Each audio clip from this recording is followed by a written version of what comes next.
સાબરમતી નદીમાં સતત વધતા પાણીના પ્રવાહના કારણે આજે નદીના બંને કાંઠે આવેલો વિસ્તાર પાણીમાં ગરકાવ થયો.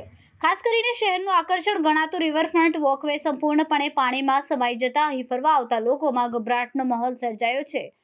ભારે વરસાદ અને ઉપરવાસમાંથી આવતા પાણીના કારણે સાબરમતી નદીમાં પાણીનો સ્તર સતત વધી રહ્યો છે, જેના પગલે તંત્રએ ચેતવણી જાહેર કરી છે કે લોકોએ હાલ રિવરફ્રન્ટ વિસ્તારમાં અવરજવર ટાળવી.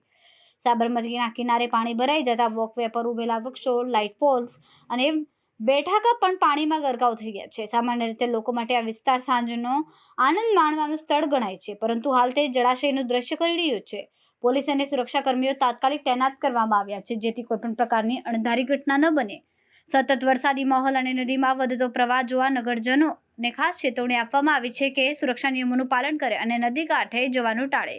રિવરફ્રન્ટ ઈસ્ટ પોલીસ સ્ટેશન તરફથી તમામ જાહેર જનતાને સૂચના આપવામાં આવે છે કે ઉપરવાસમાં વધારે વરસાદ હોવાના કારણે ધરોઈ ડેમના દરવાજા ખોલવાથી સાબરમતી નદીમાં વધારે પાણી છોડવામાં આવી રહ્યું છે અને પાણી વધારે અહીં આવવાની શક્યતા હોવાથી તમામ લોકોએ પોતપોતાની સલામતી રાખશો, તેમજ કોઈ પાણીની અંદર વોકવેમાં તેમજ પાણી ઉપર જઈ પોતાની સેલ્ફી કરાવશે નહીં, તેમજ પાણીથી દૂર રહેશે, બાળકોને દૂર રાખશે, તેમજ પોતાના વ્હીકલ રોડ ઉપર કોઈ મૂકીને આમ તેમ જોવા જશે નહીં. તમામને સૂચના આપવામાં આવે છે કે પોતે પોતાની સલામતી તેમજ સુરક્ષા રાખે.